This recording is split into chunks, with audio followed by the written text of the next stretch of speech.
সেজদা দিবা একটা, আমি আল্লাহ গুনবো 70টা। সেজদা দিবা একটা, আমি কারো জন্য গুনবো 700, কারো জন্য 7,000, কারো জন্য 70,000, কারো জন্য 7 লাখ, কারো জন্য 70 লাখ, কারো জন্য 7 কোটি, কারো জন্য 70 কোটি, কারো জন্য 70,000 কোটি, কারো জন্য 70 লক্ষ কোটি। খোদার কসম হাদিসে আছে, কারো জন্য আল্লাহ ফেরেশতাকে বলবে, ফেরেশতা তুই পারতি না লিখতি সংখ্যাটা, আমি আসমানওয়ালা রব, আমি লিখবো। আমি রমজানকে কাজে লাগা। রমজান পরিবর্তনের মাস, রমজান হেদায়েতের মাস, রমজান জীবন সাজাইবার মাস, রমজান নিজেকে গড়ে তুলবার মাস, রমজান অফুরন্ত রহমতের মাস, রমজান অফুরন্ত মাগফিরাতের মাস, রমজান কোটি কোটি জাহান্নাম থেকে নাজাতের মাস। রমজানকে কাজে লাগা, রমজানকে কাজে লাগা। সারা বছরের দুনিয়া, উপার্জন, ব্যবসা, চাকরি, সারা বছরের পড়ালেখা সব কিছুর চাইতে ব্যস্ততা ছেড়ে রমজানকে ভিন্নভাবে সাজান। আমি আপনাদের সাথে ঝগড়া করতে আসি নাই, আমি আপনাদের সাথে দ্বন্দ্ব করতে আসি নাই, মনে করাইতে আসছি। আপনি ভাত খান, ঘুম যান, আপনি দুনিয়া উপার্জন করেন, কোনো অসুবিধা নাই। রিজিক তো হারাম না, উপার্জন তো হারাম না। চাকরি, ব্যবসা, কৃষি, ক্ষেত খামার, আয় উপার্জনের বৈধ মাধ্যম, এটা তো হারাম না। কিন্তু আল্লাহ ভুলেন কেন? আখিরাত ভুললেন কেন? নামাজ ভুললেন কেন? এক ওয়াক্ত সেজদা দিতে পারলেন না কেন? 60 বছরে, 40 বছরে, 30 বছরে এমন মালিকের কোরআন, এই চোখ যার দেওয়া, তার চোখে তার কালাম দেখে দেখেও পড়তে পারেন না কেন? যার জবান তার দেওয়া জবানে তার কালাম উচ্চারণ করতে পারেন না কেন? রমজান সামনে, আমার এতগুলো কথা বলার উদ্দেশ্য এটাই। মাহে রমজান সামনে, আল্লাহ যেন বলছে, বান্দা 11 মাসের ঘাটতি কমতি যা হইছে তো হইছেই, চলো একবার ঘুরে দাঁড়াও বান্দা, একটা মাস কাজে লাগাও। দেখতে দেখতে আইয়ামাম মাদুদাত, অল্প কয়টা দিন, অল্প কয়টা দিন, কিন্তু বান্দা একটা মাস রমজান, মনে রেখো আমি প্রতি মিনিট, প্রতি সেকেন্ডকে আমি আল্লাহ স্বর্ণ, হীরা, মণি, মুক্তার চাইতে দামি বানায় দেব। সেজদা দিবা একটা, আমি আল্লাহ গুনবো 70টা। সেজদা দিবা একটা, আমি কারো জন্য গুনবো 700, কারো জন্য 7,000, কারো জন্য 70,000, কারো জন্য 7 লাখ, কারো জন্য 70 লাখ, কারো জন্য 7 কোটি, কারো জন্য 70 কোটি, কারো জন্য 70,000 কোটি, কারো জন্য 70 লক্ষ কোটি। খোদার কসম হাদিসে আছে, কারো জন্য আল্লাহ ফেরেশতাকে বলবে, ফেরেশতা তুই পারতি না লিখতি সংখ্যাটা, আমি আসমানওয়ালা রব, আমি লিখবো। আমি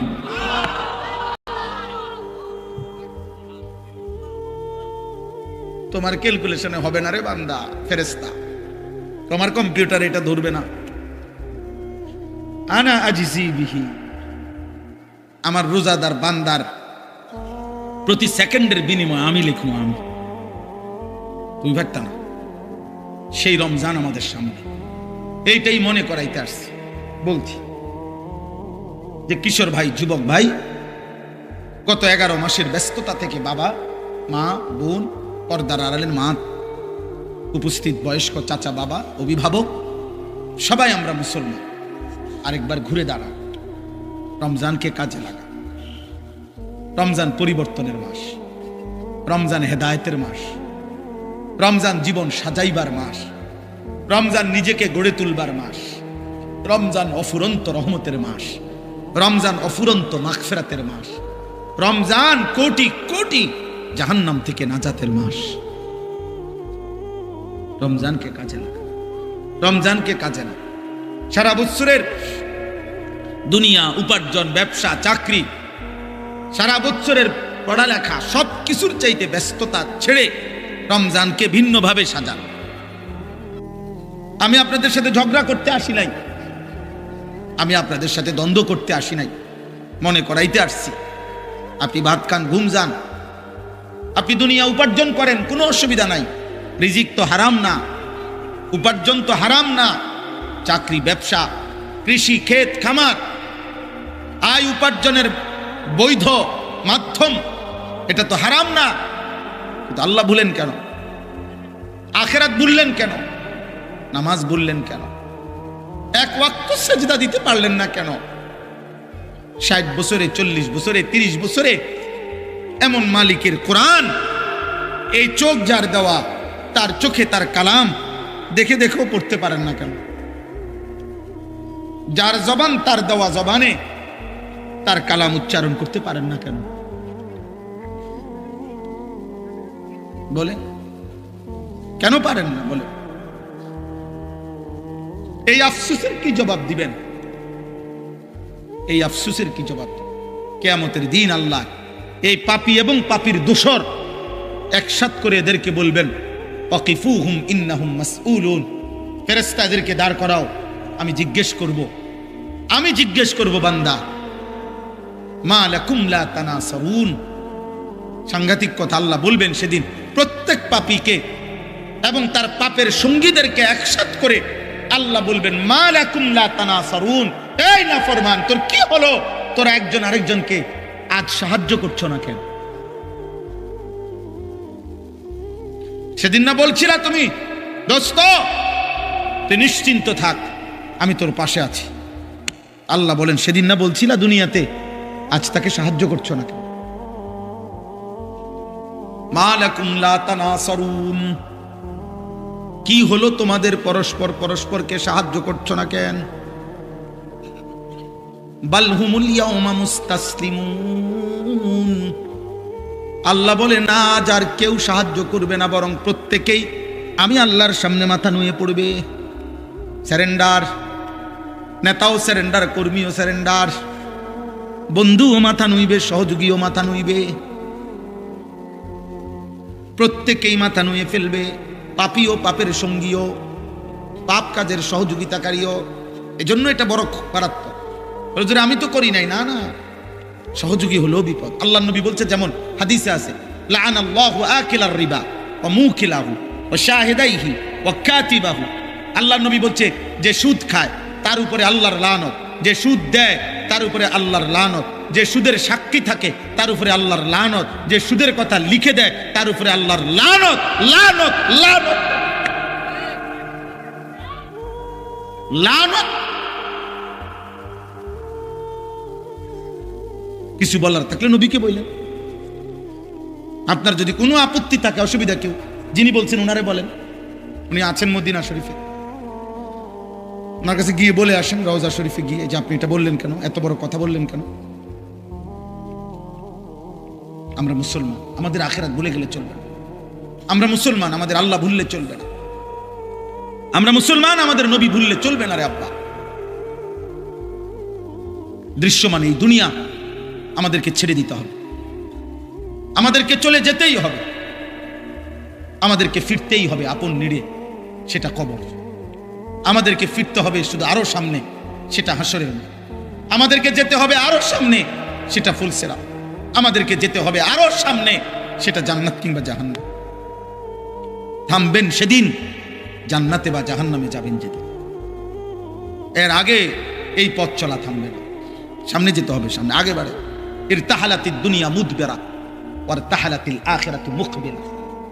আল্লাহর নবী বলছে, উম্মত, প্রতি সেকেন্ড দুনিয়া তোমার পিছে যায়, প্রতি সেকেন্ড আখিরাত তোমার সামনে আগে। এজন্য আপনাকে ইচ্ছাই হোক অনিচ্ছাই হোক, ছোট ভাই, বড় ভাই, জওয়ান, কিশোর, বয়স্ক, বাবা, আমি, আপনি, পর্দার আড়ালের মা, আমাদের প্রত্যেককেই ইচ্ছাই হোক অনিচ্ছাই হোক আগে বাড়তে হবে, সামনে যাইতে হবে, সামনে। আর কোনোদিন পিছনের দিকে যাওয়া যাবে না। আল ওয়াক্তু আনফাসুন লা তাউদু, সময় নিঃশ্বাসের মতো, যা আর ফিরে না, আর ফিরে না।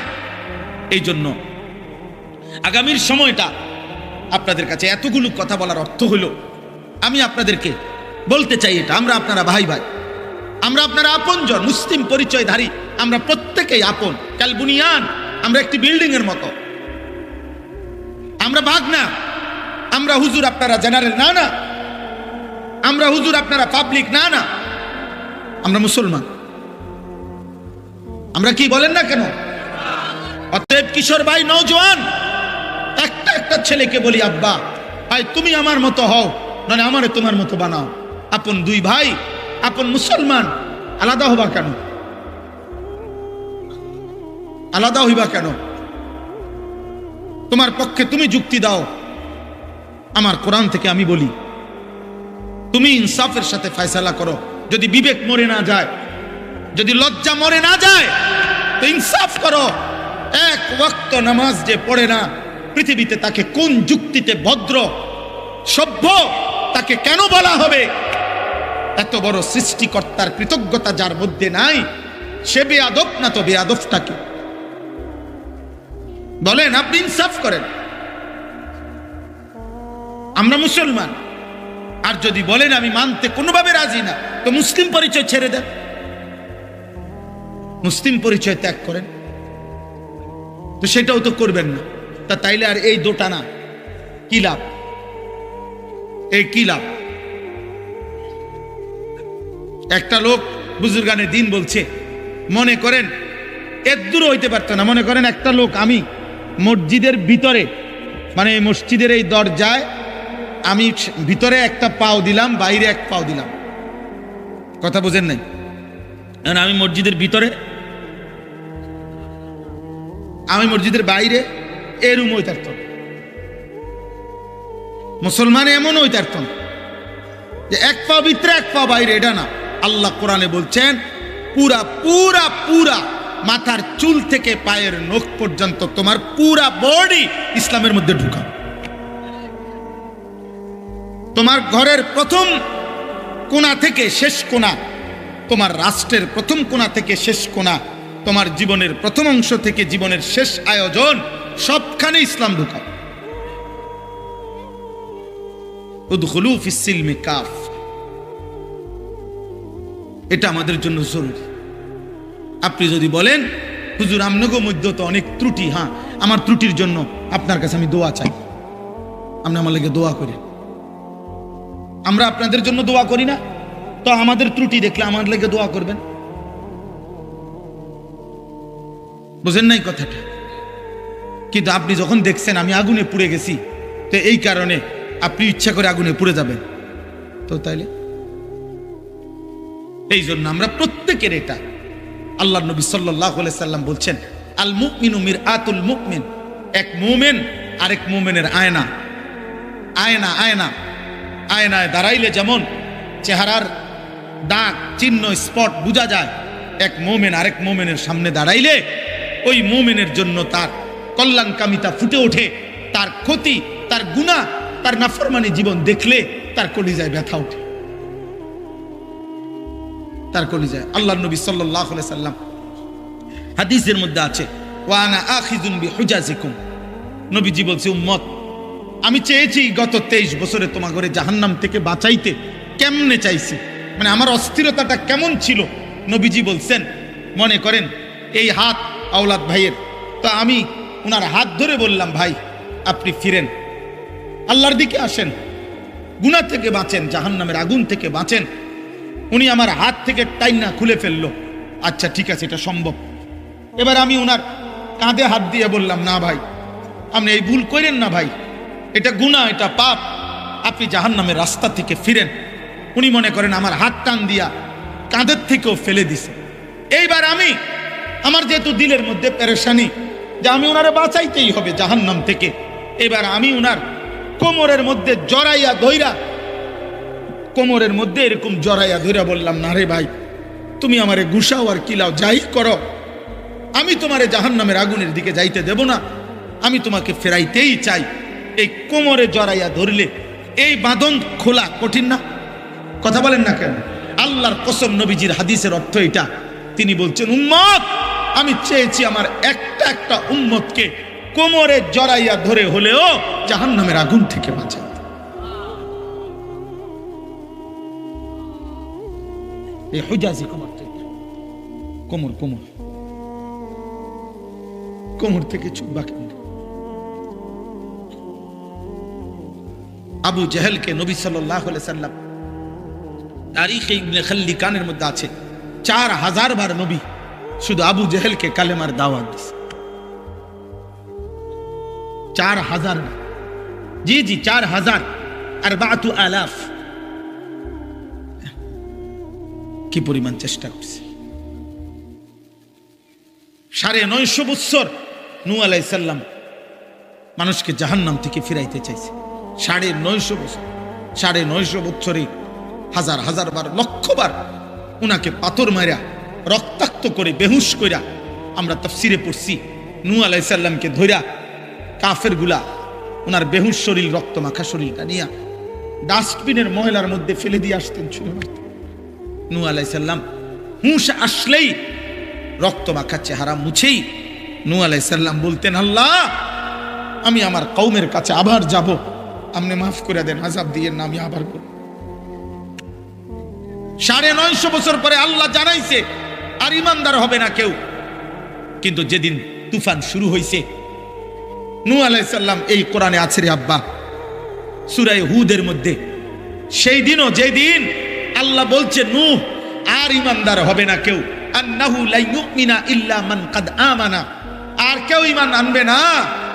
কিন্তু নূহ আলাইহিস সালামের কলিজার ব্যথা, সেদিনও যেদিন তুফান শুরু হয়ে গেছে, ওয়াফারাত তান্নুর, চুলার থেকে পানি উঠে গেছে, চারিদিকে পানি শুরু হয়ে গেছে, আল্লাহর কসম সেদিনও নূহ আলাইহিস সালাম আসমানওয়ালা মালিকের কাছে বলছে, আল্লাহর সামনে বলছে, নিজের ছেলেটাকে কেনানকে ডাক দিয়া বলছে, আব্বা আমি, হে আমার সন্তান, আজ 950 বছর আমি বলে গেছি রে বাপ, 950 বছরের এক পিতা আমি, ক্লান্ত শ্রান্ত, আমার মালিক বলে দিয়েছে আর ঈমান দিবে না, তবুও আমি শেষবারের মতো আর কোনোদিন বলবো না, আর কোনোদিন পৃথিবীতে কাউকে ডাকবো না রে আব্বা, এই শেষবারের মতো তুমি সন্তান, তোমাকে বলছি আব্বা, ইয়া বুনাইয়া আরকাম মা'ানা ওয়ালা তাকুম মা'আল কাফিরিন, হে আমার সন্তান, ঈমানদারদের সঙ্গী হও, কাফেরদের সঙ্গী হইও না।